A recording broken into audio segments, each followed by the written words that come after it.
நீங்கள் வந்து முதல்ல திமுகவில் இருந்தீங்க, அது பின்னால் வந்து மதிமுக, மறுபடியும் திமுக, திமுக ஜாயின் பண்ணீங்க, அப்புறம் அதிமுக, மறுபடியும் திமுக, மறுபடியும் பாஜக ஜாயின் பண்ணீங்க. இவ்வளோ பெரிய லிஸ்ட் இருக்குது அப்படிங்கப்போ ராதாரவியோட கொள்கை தான் என்ன? இவ்வளோ கட்சி மாறினா கட்சி கொள்கை விடுங்க, ராதாரவி கொள்கை என்னன்னு கேட்பாங்கல்ல. நீங்கள் சேர்ந்தீங்க, என் இஷ்டம் சேர்ந்தேன், முடிஞ்சு போச்சு, ஃபினிஷ் ஃபட்.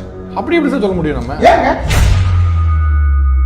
சரி, இப்போ நம்ம கட்சியில் சரிமான மக்களுக்காக பேச வரோம், மக்களுக்காக வேலை செய்ய வரோங்கிறோம். அப்போ மக்கள்கிட்ட பேச வரோம், வேலை செய்ய வரோம் அப்படின்னா இந்த கட்சியிலேருந்து ஏன் இங்கே போகணும் அப்படின்னு ஒரு ரீசன் சொல்லணுமா இல்லையா? யாருக்கு பெருசாக சொல்லணும்னு அவசியமே இல்லைங்க. உண்மையாக பார்த்தா மக்களை துச்சம் மதிக்கிற மாதிரி மக்கள் மக்கள் மக்கள் அப்படியே மக்களை தூக்கி தலையில வச்சுக்கிட்டு நீங்கள் ஒன்றுமே இல்லை. நீங்கள் யாருக்கா பேசுறீங்க? மக்களுக்கு வந்து ஏமாத்துறீங்க, எல்லாரும் மக்களை ஏமாத்திடுங்க. சரி, கட்சிகளா நீங்களா? பிஜேபிக்காகத்தான் பேசுவேன். பிஜேபிக்காக யார்கிட்ட பேசுறீங்க? மக்கள்கிட்ட தானே பேசுறீங்க. மக்கள்கிட்ட செவி சாய்க்கணும்னு பேசுறேன். மக்கள்கிட்ட பேசுறீங்க. அப்போ அந்த மக்களுக்கு பதில் சொல்லணும்ல. நான் ஏன் திமுக இருந்தேன், ஏன் மதிமுக போனேன், ஏன் திமுக வந்தேன், ஏன் அதிமுக போனேன், மறுபடியும் திமுக வந்தேன், ஏன் பாஜக வந்தேன் சொல்லணுமா இல்லையா? மறுபடியும் இதில் வந்தேன், மறுபடியும் அதில் வந்தேன், மறுபடியும் இந்த கணக்கே கொடுக்க வேணாம். நான் இப்போ இருக்கிறது BJP. You take me as BJP. Hindi வந்து அது வரைக்கும் எல்லா மெடல் திமுக மெடல்லாம் சொன்னீங்க ஹிந்தி வந்து திணிக்கப்படுது அப்படின்னு. இங்க வந்தாலும் ஹிந்தி திணிக்கவே படலன்றீங்க. இல்லையே, அவங்க திணிக்கலையே. நம்ம படிச்சு திமுக இருக்குன்னு சொன்னாங்க. நம்ம படிச்சு பார்த்ததுல தாங்க தெரிஞ்சது. அது மாதிரி படிக்கல, அதான் பிரச்சனை. இப்போ எப்படி தெரிஞ்சதுன்னா, நான் உங்களை ரொம்ப மதிக்கிறேன். நீங்க படிக்க பேச மாட்டீங்க. மதிக்கவே வேணாம். ஸ்கூல் பீப்புள் லீடர் சொல்லிட்டு 66 பேர் மிரட்டுறது இல்லை. இது வந்து பிரைம் மினிஸ்டர் ஆஃப் இந்தியா கிட்டத்தட்ட 100 சில்லற கோடியை மெயின்டைன் பண்ணோம். சும்மா இல்லையா? இல்ல சார், 4 மாசம் முன்னாடி நீங்க பேசுறது ஞாபகம் வருது. இல்ல, 120 பேர் கூட மேய்க்கிற ஆளாய நீ அப்படின்னு கேட்டால் நீங்க 4 மாசத்துக்கு முன்னாடி என்ன பேசுறேன்? அதுக்கு முன்னாடி நான் திமுக அண்ணா திமுக வரும்போது என்ன பேசுனேன்? எதையாவது ஒரு ஏடா விடமா ஒன்று கேட்கணும், ஒரு ஏடா விடமா வாயை பறிக்கணும். ஏடா விடமா நீங்க பேசுற நான் கேட்கறேன். வெயிட். அண்ட் இப்போ வந்து உண்மையாவே சொல்ல போனா பத்திரிகைக்காரங்க வந்து பிஜேபியை குறி வச்சு தாக்குறாங்கன்றது எல்லாருக்கும் தெரிஞ்சு. இப்ப சிரிக்கிறீங்கல்ல, இப்போ நான் சொன்ன சிரிக்கிறீங்கல்ல? இல்ல சார், நீங்க சொன்னது நீங்க சொன்ன நான் அப்படியாங்க சொல்லிட்டு சிரிச்சா எப்படி இருக்கும்? ரேப் பண்ணவங்க கொண்டவங்க எல்லாம் நீங்க உள்ளவே வச்சு மறைச்சிடுறீங்க. எப்படி தராங்க? யாருக்குமே தெரியாம எரிச்ச மாதிரி. கர்நாடகாவில் இருக்கிற பிஜேபி இருக்காங்கல்ல, காவேரி தண்ணியை தமிழ்நாட்டுக்கு விடாதுன்னு சொல்லுவோம். ஆமா. ஆனா நம்ம இங்க இருக்கிற பிஜேபி சண்டை போடுவாங்க. யார் ஏமாத்துறா?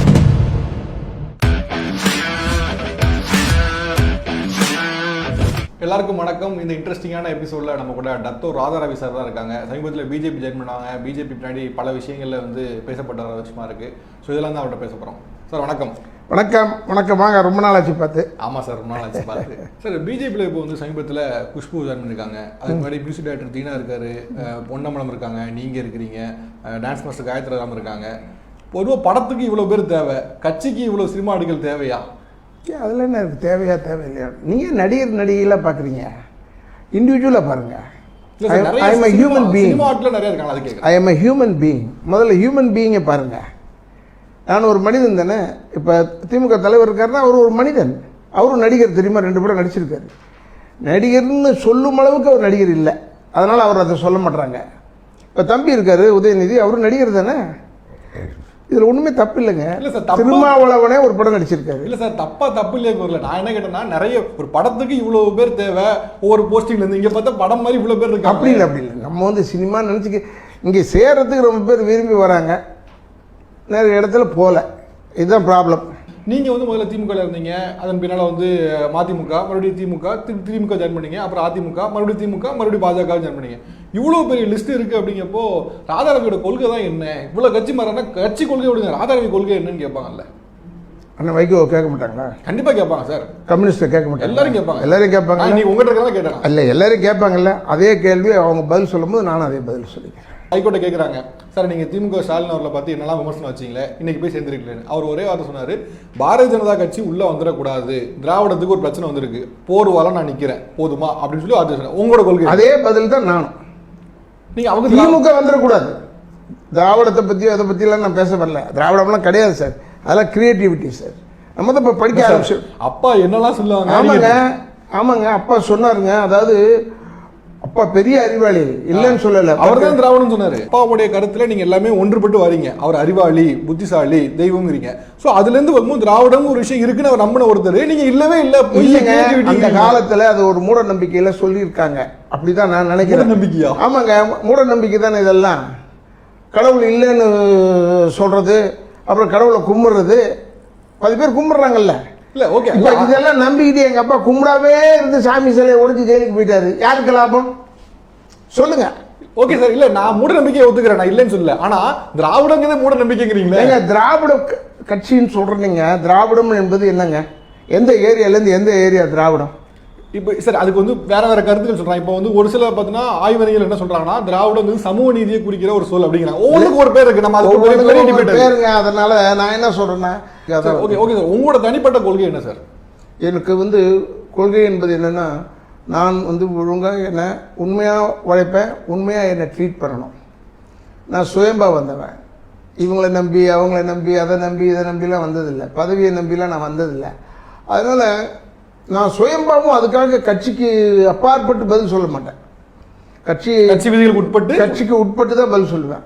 பட் எனக்கு வந்து ஒரு மரியாதையை தராத போது நம்ம யோசிக்க ஆரம்பிச்சிருக்கோம். ஸோ உங்களோட கொள்கைங்கிறது சுயமரியாதை. நம்மளை வந்து தப்பாக ட்ரீட் பண்ணிட்டாங்கன்னா நம்ம அங்கே இருக்க போகிறது இல்லை. நீங்கள் ஜென்ரலைஸ் பண்ணாதீங்க. தப்பாக ட்ரீட் பண்ணிட்டா உடனே போகிறோமா? தப்பாக ட்ரீட் பண்ணும்போது பார்ப்போம். பட் தட் டைம் என்ன முடிவு எடுக்கிறோமோ அப்போ எடுத்துக்குவோம். சரி, இப்போ வந்து சமீபத்தில் குஷ்பு ஜாயின் பண்ண பின்னாடி அவங்க 4 நாள் முன்னாடி கூட சங்கீஸ் ஆர் மங்கீஸ் அப்படின்னு சொன்னாங்க. சங்கிகள்லாம் வந்து குரங்குகள் அப்படின்னாங்க. யாரு சங்கி? சங்கின்னா சங் பரிவாரில் இருக்கவங்க. இப்போ பாஜக, ஆர்எஸ்எஸ், சங் பரிவார் அமைப்பில் இருக்கும் சங்கீஸ் அப்படிம்பாங்க. ஸோ அவங்கள வந்து சங்கீஸ் ஆர் மங்கீஸ் அப்படின்னு சொன்னவங்க. அப்புறம் மோடி அவர்களை பார்த்து வந்து இவர் எப்போ போறாரோ அன்னைக்கு தான் நாடு உருப்பிடும் அப்படின்னு. ஸோ 4 நாளைக்கு ஒரு 5 நாளைக்கு ஒரு வாரத்துக்கு முன்னாடி சொன்னது வந்து இன்னும் பேசப்படுது. 2 தடவை பிஜேபியோட மந்திரி சபை அமைச்சு திமுக. ஆமாமா கேளுங்க, முடிச்சதுக்கு அப்புறமா காவி சட்டை சாமியார் பயிலுகன்னு சொல்லலையா? இப்படி ஜாயின் பண்ணும்போது தான் எவ்வளவு ரெஸ்பெக்ட் கட்சியில் எடுக்கும் சார். என்ன இவங்க இவ்வளவு நாள் மோடியை வந்து இவர் போனதான் உருப்பிடுன்னு சொன்னவர் 4 நாள் 5 நாளுக்கு முன்னாடி அதுக்குள்ள திடீர்னு ஏங்க ஒவ்வொருத்தருடைய, அதாவது இந்த படம் வந்து இப்போ சினிமாலேயே பேச வேண்டியதாக இருக்கு. படம் ரிலீஸ் ஆகும்போது சினிமா சொன்னா நீங்க கோச்சுக்கிறீங்க. இல்லை ஆகான்னு பேசுகிறோம். ரிலீஸ் ஆனவொன்னே தான் 2 நாளில் ஃபெயிலியரா இல்லை 3 நாளில் ஃபெயிலியரா இல்லை 10 நாள் விடுதா 100 நாள் விடுதான் பார்க்க போகிறோம் சக்ஸஸ்ஃபுல் ஃபில்மான்னு. அது மாதிரி தாங்க எல்லாமே.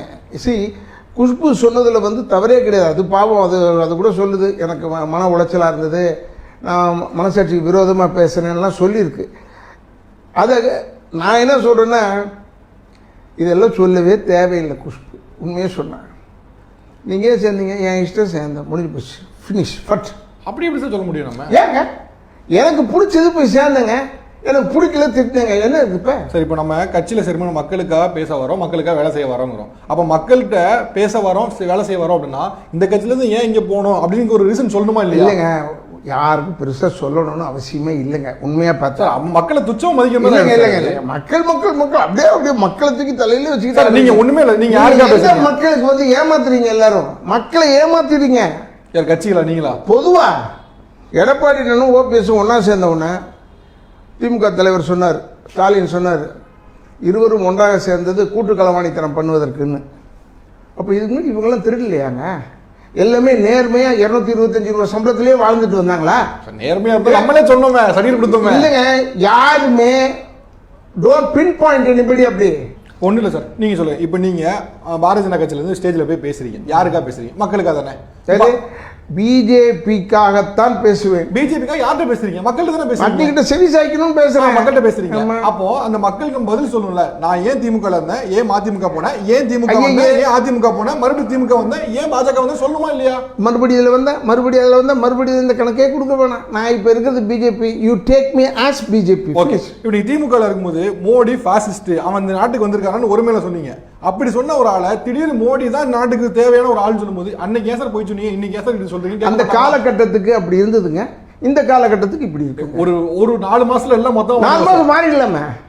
என்ன ஒரு ஏற்க வந்த உடனே பூஜி நாட்டில் ஊரே உள்ள போலியா ஒரே நிமிஷத்துல? சரி, இப்போ அதை கூட விட்டுலாம் சார். ஹிந்தி வந்து அது வரைக்கும் எல்லா மெடல் திமுக மெடல்லாம் சொன்னீங்க, ஹிந்தி வந்து திணிக்கப்படுது அப்படின்னு. இங்க வந்தாலும் ஹிந்தி திணிக்கவே படலன்றீங்க. இல்லையே, அவங்க திணிக்கலையே. நம்ம படிச்சு திமுக இருக்கும்போது இல்லைங்க, நம்ம படிச்சு பார்த்ததுல தாங்க தெரிஞ்சது. இதை படிக்கல, அதான் பிரச்சனை. இப்போ எப்படி தெரிஞ்சதுன்னா, நான் ரொம்ப மதிக்கிறேன். நீங்க படிக்க இல்ல நீங்க மதிக்கவே வேணாம், நான் சொல்றதை கேட்டுக்க. நான் படிச்சு பார்த்ததுல மும்மொழி திட்டத்தில் எங்கேயுமே ஹிந்தின்னு கொண்டாடல. அவங்க Tamil, English, any other languages. Anna தப்பா சொல்லிட்டாரா சார்? அண்ணா இருமொழி கொள்கை தான் சொன்னாங்க. ஏங்க அப்படி பார்த்தா வாணியம்பாடியிலையும் இதுலேயும் ஸ்கூல் நடத்துகிறாங்களே முஸ்லீம் மக்கள், அவங்க வந்து 3 மொழியை போட்டிருக்காங்க. அது சிறுபான்மையினருக்காக கொடுக்குது சார். இதுங்க நான் சொல்றேன் உடனே சிறுபான்மையினர் நான் கூட தான் உருது எடுக்கிறாரு. நான் சொல்றேன் சார், சிறுபான்மையினர் நீங்க சொன்ன மாதிரி அங்க இருக்கு, நான் இல்லைன்னு சொல்ல. அதே போல கர்நாடகா பகுதியில் இது இருக்கு பாத்தீங்களா, ஒசூர், அங்க வந்து கன்னடம் சொல்லிருக்காங்க, தெலுங்கு வந்து இங்க சொல்லிருக்காங்க, குடியாத்த வந்து தெலுங்கு சொல்லிருக்காங்க. அதே போல ஹிந்தி சொல்லி கொடுக்கப்படுது. அதாவது சிறுபான்மையினர் இருப்பாங்க பாத்தீங்களா, அவங்களுக்கு ஏதாவது ஸ்கூல் இருக்குது, அதுல என்ன தப்பு இருக்குது? இது ஹிந்தி தானே? ஆமா, ஹிந்தி இருக்குது, ஹிந்தி இருக்கு, உருது இருக்குது, கன்னடா இருக்குது, கத்துக்க வேண்டியதானே ஏதாவது. அவங்க அந்த மொழி சார்ந்தவங்களா இருக்காங்கப்ப அவங்க போய் படிக்கிறதுக்கான எல்லா சுதந்திரமும் இருக்கு. யாரையுமே கழுத்தை நெரிச்சு நீ ஹிந்தி தான் படிக்கணும்னு சொல்லலைங்க. ஆனா மறைமுகமா நடக்குல்ல. நான் என் பையன் வந்து ஹிந்தி வேணாம் குஜராத்தி படிக்கணும்னு நினைக்கிறான். அந்த ஸ்கூல்ல இருக்க எல்லாருமே அந்த கிளாஸ்ல இருக்க எல்லாம் ஹிந்தி எடுத்துக்கான்னு என் பையனும் ஹிந்தி தான் எடுத்தாகணும். குஜராத்தி படிக்க நினைச்சா படிக்க முடியாது. அப்ப மறைமுகமா அது திருப்பி தானே. See, I am going to Anglo-Indian school. இது கேளுங்க, I studied in St. Bede's Anglo-Indian school. அங்கே போனோன்னே இங்கிலீஷ் தான். இந்த name of the Father Son of Holy Ghost Christian institution. சரி, அது சொல்லித்தான் அவனுங்க. அதை போய் நான் சொல்ல மாட்டேன். தனிப்பட்ட நிறுவனம் சார், கவர்மெண்ட் இல்லைங்க. தனிப்பட்ட நிறுவனம் இல்லைங்க, தனிப்பட்ட நிறுவனம் தானேங்க நாளைக்கு கவர்மெண்ட். எல்லாமே அட்மினிஸ்ட்ரேஷன், பெரிய அட்மினிஸ்ட்ரேஷன். இல்லை குஜராத் சொல்கிறீங்க, அவங்க ஆல் இண்டியா லெவலில் யோசிக்கணும். சி ஸ்கூல் பீப்புள் லீடர்னு சொல்லிட்டு 66 பேர் மிரட்டுறது இல்லை. இது வந்து பிரைம் மினிஸ்டர் ஆஃப் இந்தியா கிட்டத்தட்ட 100 சில்லற கோடியை மெயின்டைன் பண்ணோம். சும்மா இல்லையா? இல்ல சார், 4 மாசம் நீங்க பேசுறது ஞாபகம் வருது. இல்ல பேர் கூட மேய்க்கிற ஆளா நீ அப்படியே நீ 4 மாசத்துக்கு முன்னாடி என்ன பேசுற? அதுக்கு முன்னாடி நான் திமுக அண்ணா திமுக வரும்போது என்ன பேசுனேன்? என்னம்மா நீ பேசுறீங்க? ரீசன் ஞாபகம் இருக்கு, நீ பழச ஞாபகம் இருக்கு. ஜெயலலிதா அம்மா வந்து அவங்க வந்து பியூட்டிஃபுல் அட்மினிஸ்ட்ரேட்டர் பாராட்டி தான் போனேன். எதையாவது ஒரு ஏடா கூடமா ஒன்று கேட்கணும், ஒரு ஏடா கூடமா வாயை பறிக்கணும், வெயிட் அப்படி பறிக்கணும். அண்ட் இப்போ வந்து உண்மையாகவே சொல்ல போனால் பத்திரிக்கைக்காரங்க வந்து பிஜேபியை குறி வச்சு தாக்குறாங்கன்றது எல்லாருக்கும் தெரிஞ்ச விஷயம். இப்போ சிரிக்கிறீங்கள? இப்போ நான் சொன்னோன்னு சிரிக்கிறீங்கல்ல? இல்லை சார். அப்போ நீங்கள் சொன்னோன்னு நான் அப்படியாங்க சொல்லிட்டு சிரிச்சா நான் எப்படி இருக்கும் சார்? உங்களை அவமானத்துக்காக சொல்ல சார். நான் என்ன சொல்ல வந்தேன்னா, இப்போ சில பாஜக சில பத்திரிகைகள் வெளில வரவங்க நிறைய குற்றச்சாட்டு சொல்றாங்க. இப்போ வந்து குறி வைக்கப்படுது, கரு சுதந்திரம் இல்லைன்னு. ஆனா நீங்க என்ன சொல்றீங்கன்னா பிஜேபி பின்னாடி வந்து இது பண்றாங்கிறீங்க. எனக்கு அதுதான் அதனால சிரிச்சனா. பத்திரிகையாளர் ஒரு பக்கம் கரு சுதந்திரம் இல்லைங்க, நீங்க என்னன்னா பிஜேபி வந்து எல்லா பத்திரிகையும் டார்கெட் பண்றாங்கிறீங்க. எனக்கு அதனால டெஃபினட்டாங்க நிறைய பேருங்க நான் பார்த்துருக்கேங்க. திமுக மற்ற கட்சிகள் இருக்கும்போது சில மேடைகளை பேசும்போது நீங்க வந்து ஒரு பேச்சாளருங்கப்போ ஒரு படி முன்னாடியே போய் பேசுவீங்க. எப்போதுமே சிலர் வந்து ஒருமையெல்லாம் பேசியிருப்போம். ஹெச் ராஜா அவர்கள் ஒருமையெல்லாம் பேசுவீங்க. அடுத்த தடவை பாஜக ஜெர்மன் பேர் அவர் மீட் பண்ணும்போது அந்த ஒரு தர்ம சங்கடமான ஃபீல் ஒன்றுமே வராதுங்க. எப்படி தர்ம சங்கடம் வரும்? அவரை நீயா அவனா ஏங்க கேண்டிடேட் பக்கத்தில் உட்காந்துருக்கோம் கவுண்டிங்கில். நான் சைதாப்பேட்டை எம்எல்ஏ நிற்கும் போது மாசு உட்காந்து 2 பேரும் பிரதேசமாக தான் பேசிக்கிட்டு இருந்தோம். இத்தனைக்கும் மேடையில் நான் மாசுவை திட்டினேன், அவர் ராதாரவியை திட்டினார், எல்லாம் திட்டினோம். பட் ஒன்ஸ் வந்துட்டு கவுண்டிங்கில் நடக்கும்போது 2 பேரும் சிரிச்சு தான் பேசிக்கிட்டு இருந்தோம். மக்கள் ஏமாளியில் சார்? இல்லைங்க, மக்கள் ஏமாளி நீங்களாம் வச்சுக்க வேண்டியது தான். மக்கள்லாம் ஏமாளி இல்லை. எனக்கு ஓட்டு போட்டாங்கன்னா அந்த டைமில் அவங்க அறிவாளியாக இருந்தாங்க. அதுக்கப்புறமா 2 வருஷமா போட்டாங்க, 2 டேர்மாக போட்டாங்க. அதுக்கப்புறம் ஏடிஎம்கே அவங்களுக்கு ஒத்து வரல. இப்போ நீங்க பேசுனீங்க ஹெச் ராஜா அவன் பேசும்போது ஒரு மக்கள் கை தட்டினாங்கல்ல. இப்போ நீங்க சொல்றீங்க தர்ம சங்கடமெல்லாம் இருக்காது, நாங்கள் ஜாலியாக தான் இருக்கோம் அப்படின்னு சொல்லும் போது, அப்போ அன்னைக்கு கை தட்டின மக்கள் என்ன பண்ண அன்னைக்கு பேசினாரா ஏமாத்திட்டாரா ராதாரவின்னு எடுக்க மாட்டாங்களா? அது திமுக பார்த்து கூட தான் சொல்றாங்க ஜனங்க. பார்த்துக்கிட்டு இருக்கும்போது சொல்லலையா? ஹைட்ரோ கார்பன் திட்டத்துக்கு கைது போட்டது திமுக. சரி சார், இப்போ இந்த கட்சி கொள்கை இதெல்லாம் விட்டுலாம் சார். இப்போ நீங்கள் வந்து ஒவ்வொரு இன்டர்வியூ முடியும் போதே வந்து சொல்லுவீங்க அம்மா அப்பாவை வந்து நீங்கள் பார்த்துக்குங்க, அவங்கள எக்காரந்து கொண்டு விட்டுறாதீங்க. ஒரு ஹியூமனிட்டியாக நீங்கள் பேசக்கூடிய ஒரு ஆள். நீங்கள் திமுக மேடையில் பேசும்போது சொன்னீங்க இந்த வந்து காஷ்மீரில் நடந்த அந்த ஹத்துவால் நடந்த அந்த ரேப்பை பற்றி நீங்கள் வந்து சொன்னீங்க. இப்படி இவ்வளவு தூரம் கஷ்டமாக இருக்குது, அதுக்காக பேர் நடத்துகிறாங்க, போய் இந்த கட்சிக்காரங்க பாஜக போய் நடத்துகிறாங்க. ஹெச் ராஜா வந்து இந்த இதில் கதவே கிடையாதுங்கிறாரு, மனசாட்சியோட பேசுங்கப்பா அப்படின்லாம் சொன்னீங்க. அந்த விஷயத்தில் நீங்கள் இன்னும் அதே ஸ்டாண்டில் தான் இருக்கீங்களா? மாறி இன்னும் அதே ஸ்டாண்டில் தான் இருக்கேன். எப்போ கேட்டாலும் சொல்லுவோம். அதுக்கு அவங்க வந்து இப்போ இதை போட்டிருக்காங்க, சிபிஐ இது போட்டிருக்காங்க, அதை போட்டிருக்காங்கன்னு சொல்லும் போது பொறுமையாக தான் நம்ம இருக்கணும். You can not go and fight for it. இப்போ இல்லை சார், நான் பாலிசி டெசிஷனே விட்டுட்டேன். இப்போ பாலிசி சொல்லும்போது நீங்கள் வந்து டிமாண்டேஷன் திமுக இருக்கும் எதிர்க்க வேண்டியிருக்கும், இங்கே வந்து ஆதரிக்க வேண்டிய அந்த பாலிசி டெசிஷனே விட்டுட்டேன். இப்போ இது போன்ற ஹியூமனிட்டி மனிதனையை ஸ்டாந்து கிரவுண்டில் பேசும்போது அப்போ உங்களுக்கு என்ன கோவம் வருதுன்னா, அந்த குற்றம் சாட்டப்பட்டவருக்காக அந்த கட்சியில இருந்து போய் பேரணி பண்றாங்களே அது தப்பு அப்படிங்கிறது ஒரு இது இருந்து அந்த பேரணி தப்புங்கிறது எல்லா இடத்துலையுமே குற்றம் சாட்டப்பட்டவர்களுக்காக யார் பேரணி சென்றாலும் நிச்சயமாக நம்ம போய் சொல்றதை சொல்ல போறோம், எதிர்ப்பு சொல்றதை சொல்ல போறோம்.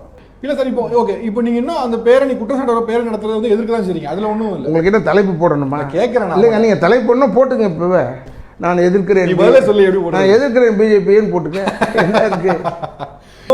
ஆக்சுவலா கேட்கான இன்னொரு பாயிண்ட் கேள்வி வந்துச்சு என்னன்னா, ஹத்ராஸ் நடந்த அந்த ரேப் அது ரொம்ப அதிகமா பேசப்படுறதா இருக்குது தமிழ்நாட்டில் வரைக்கும். இப்போ இல்லைங்க, அது அப்படிதாங்க பேசுவாங்க. இங்க வந்து நடந்தது, அதை பத்தி யாராவது பேசினாங்களா? சார் இங்க நடந்தது, இங்க பேசினவங்க நான் சொல்ல ஒரே நிமிஷம் சார், இங்கே நடந்துச்சு சார், திண்டுக்கல் நடந்துச்சு, அதுக்கு முன்னாடி கலைவாணி நிறைய பேர் நடந்துச்சு, இல்லைன்னு மறுக்கவே இல்லை. இது வந்து கண்டிக்கப்பட வேண்டியது, எல்லா ஊர்லையும் நடக்குது. அதையும் சொல்கிறேன், நான் பதில் சொல்கிறேன் சார். ஆனால் இங்கே வந்து அந்த குற்றம் சாட்டப்பட்டவர் ரிலீஸ் பண்ணுங்கன்னு யாருமே போராட்டம் நடத்தலை சார். ஆனால் அங்கே வந்து அந்த ரேப் பண்ணப்பட்ட பொண்ணு இருக்கு பார்த்தீங்களா, இறந்து போச்சு, அந்த பொண்ணு வீட்டு வாசலில் குற்றம் சாட்டப்பட்ட அக்யூஸ்ட் இருக்காங்க பார்த்தீங்களா, ரிலீஸ் பண்ணுங்கன்னு போராட்டம் பண்ணுறாங்க. அதுதான் பிரச்சனையே. இங்கே வந்து அவனை மறைச்சிடுறீங்க டோட்டலாக. இங்கே யார் போராட்டம் பண்ணலாம்? இங்கே ரேப் பண்ணவங்க கொண்டவங்களெல்லாம் நீங்கள் உள்ளவே வச்சு மறைச்சிடுறீங்க. நீங்கள் பாதுகாப்பு தரீங்க. எப்படி தராங்க? யாருக்குமே தெரியாம எரிச்ச மாதிரி. ஆமாம், சி அதுதானே நம்மளுடைய பவரு. அண்ணா டிஎம்கேவா இருந்தால் கூட உடனே தெரிஞ்சு வச்சுங்க, ரெண்டுமே அந்த சில இதில் தே ட்ராவல் இந்த சேம் போட். ஓகே சரி, ஓகே. நீங்கள் மறைச்சிட்டாங்க, அது குற்றச்சாட்டு. ஆனால் நீங்கள் அங்கே என்ன பண்ணீங்க? பெற்றோரோட சம்மதம் வாங்காமல் இறுதி சடங்கு பண்ணாமல் எரிச்சிங்க போலீஸ் வச்சு. ஏங்க நீங்கள் வந்து மேல் மட்டமாக அவர் பேசுனாங்க, அவர் சொன்னாங்க, இவர் சொன்னாங்கன்னு சொல்கிறீங்களே. கலைஞர் பீரியடில் தாமிரபரணி ஆற்றுல ஒரு 12-13 பேர் தாழ்த்தப்பட்டவர்கள் அடித்து கொல்லப்பட்டாங்களே, என்ன நீதி இது வரைக்கும் கிடச்சிருக்கு சொல்லுங்கள் சார்? அது கேஸ் நடந்துச்சு, கிருஷ்ணசாமி அவர்கள் பண்ண போராட்டத்தில் நடந்துச்சு. அந்த பாலத்தில் குதிச்சாங்க, போலீஸ் அடித்து நடந்துச்சு, சுட்டாங்க, நடந்துச்சு, இல்லைன்னு மறுக்கலை. இப்போ அதில் என்ன ரிசல்ட் வந்தது? இல்லை சார், அதுக்கு இதுக்கு என்ன சம்பந்தம்? மறைக்கிறத நாங்கள் எந்த ரூலிங் பார்ட்டியாக இருந்தாலும் எந்த தவறுகளையுமே தன் பக்கமாக இருக்குதுன்னா கொஞ்சம் அப்படி மறைச்சிடுவாங்க. இது கலைஞர் பீரியட்ல சொல்றேன். ஓகே, திமுக அது மாதிரி தப்பு பண்ணிட்டாங்க சார். அண்ணாமலை யூனிவர்சிட்டியில் ஒரு பையன் செத்தான ராஜேந்திரன், அதுக்கு என்ன முடிவு வந்தது?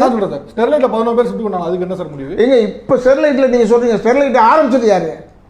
இப்ப வாங்க, அதிமுக தான் ஆரம்பிச்சா. இல்ல, கையெழுத்து கொடுத்ததா சார்? போய் திறந்தது ஸ்டாலின் போய் கூட இருந்தாரா இல்லையா? திறந்தது அவரு. ஆனா அது செய்யக்கூடாதுங்க. ஆனா திறந்தது ஃபர்ஸ்ட் அடிக்கல் நாட்டினது அதிமுக. நீ திறந்தது ஸ்டாலின் அடிக்கல் நாட்டி விடாங்க, நீ ஏன் போய் திறந்த? எதிர்ப்பு தெரிவிக்க வேண்டியதானே?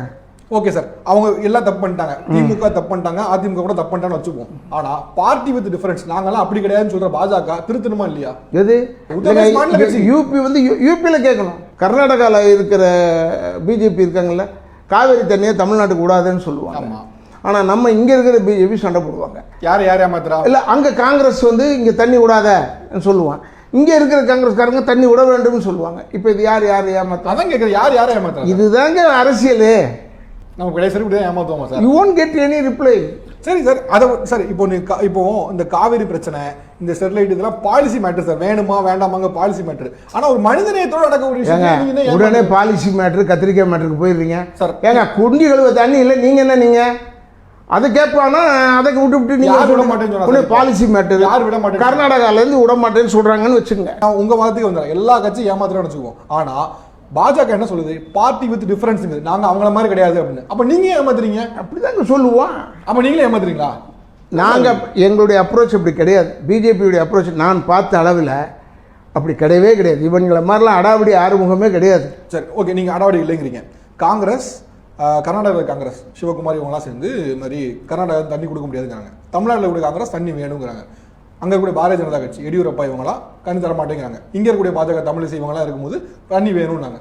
காங்கிரஸ் ஒன்று அதே இதை சொல்கிறாங்க. காங்கிரஸ் ஏமாத்துறாங்க, பாரதிய ஜனதா கட்சி ஏமாத்துறாங்க. இப்போ ரெண்டு ஏமாத்துறாங்கன்னு சொல்கிறீங்க. ஆமாம், நீங்கள் சொன்ன வாதப்படி ஏமாத்துறாங்க. அந்த காங்கிரஸோட இருக்கிற திமுகவும் ஏமாத்துறாங்கல்ல. நீங்கள் பாஜக ஏமாத்துறான்னு சொல்லி ஆமான்னு சொல்லுங்க. நான் என்ன சொல்கிறேன், திமுக காங்கிரஸோட தானே இருக்கு. எஸ், அப்ப ஏமாத்துறாங்கல்ல. நீ ஏமாத்துறீங்கன்னு ஒத்துக்க சார். நான் வந்து எந்த கட்சியோட ஸ்போக்ஸ் பர்சன் கிடையாது. நீங்க நான் எந்த கட்சிக்குன்றது கிடையாது. பாஜக நீங்க வந்து கரெக்ட். பட் மனிதாபிமானத்தில் நம்ம எப்பயுமே சில இந்த கொஸ்டின்ல ஏன் கேட்குறேன், அங்க ஏன்டா விடமாட்டேன்னு சொல்றேன், இங்கே ஏன் வேணும்னு சொல்றேன், இதை கேட்குறோம்ல.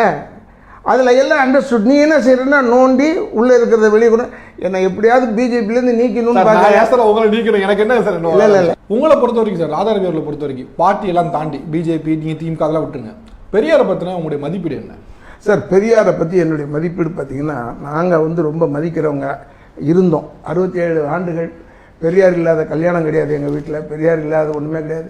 நாங்களாம் பெரியாரெல்லாம் நகமும் சதையுமாக பார்த்தவங்க, கூடவே இருந்தவன் கொண்டவன்றதுக்காக சொல்கிறேன்.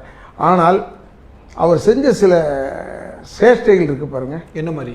என்ன மாதிரினா கூத்தாடிங்க. இல்லை, எங்கள் அப்பா ஷூட்டிங் கேஸில் தான், எம்ஜிஆர் ஷூட் பண்ண கேஸ். ஆமாம், ஷூட் பண்ண கேஸில் ரொம்ப உடம்பு சரியில்லை, பரோலுக்கு, வெறும் பரோலு.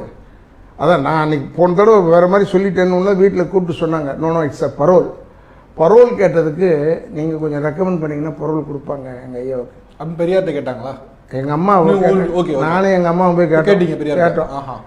நான் கூத்தாடிங்கக்குள்ளே தகராறு பண்ணிட்டா நான் என்ன செய்ய முடியும்னு கேட்டார், விட்டார். வெளியே வந்து எங்கள் அம்மா அழுகுது, ஆறா இந்த ஆளை நம்பி வந்தோம், தலைமை இல்லையா அவரை நம்பி வந்தோம். இப்போ ஒன்றும் இல்லை, ஏன் கலைஞருடைய குவாலிட்டிஸ் சில டைமில் லீடர்ஷிப் குவாலிட்டிஸ் ஏன் நிற்கிது? இதே தன்சேகர் என்ன அரெஸ்ட் பண்ணி வச்சோன்னு நடு ரோட்டில் வந்து உட்காந்தாரா இல்லையா? அதை விட என்னென்னா, ஏங்க ஏன் நீங்கள் வந்து பிராமணர்களுக்கு சப்போர்ட் பண்ணக்கூடாதுன்னு சொன்னீங்க திருச்சி தேர்தலில், முனிசிபாலிட்டி தேர்தலில். இப்போ பிராமணுக்கு சப்போர்ட் பண்ணுறீங்களே எப்படி? எந்த இன்சிடெண்ட்டில்?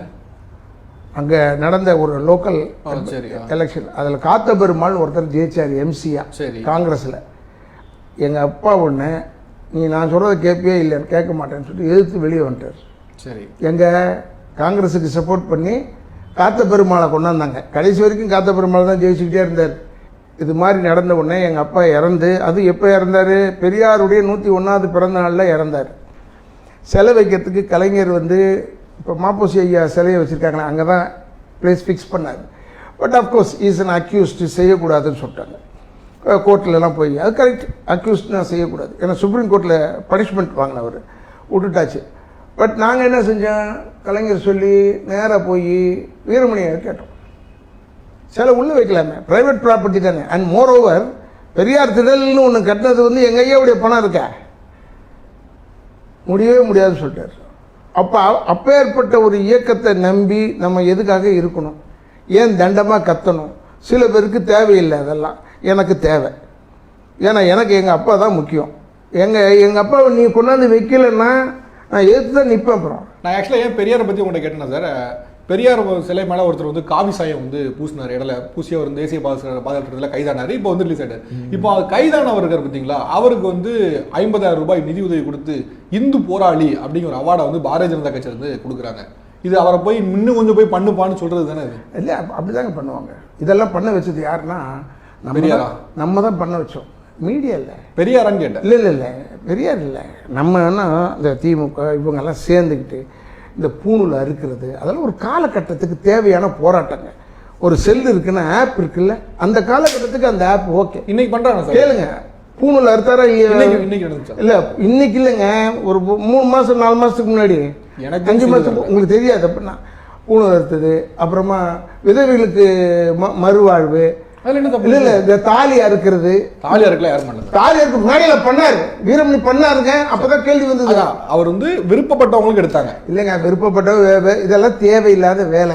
நீட்ல தாலி கட்டினாங்க, நீங்க என்ன கோபப்பட்டீங்களா? அப்புறம் நான் என்ன சொல்றேன்னா, நீங்க வந்து இப்படிலாம் வந்து நான் இப்ப சொன்னேங்க, இப்பவும் சொல்றேங்க, தாலியை வந்து கைட்ட சொன்னது தவறு. எக்ஸாம் யார் நடத்துறா? இல்ல எவர் நடத்தினா அட யார் வேணா நடத்திட்டுங்க.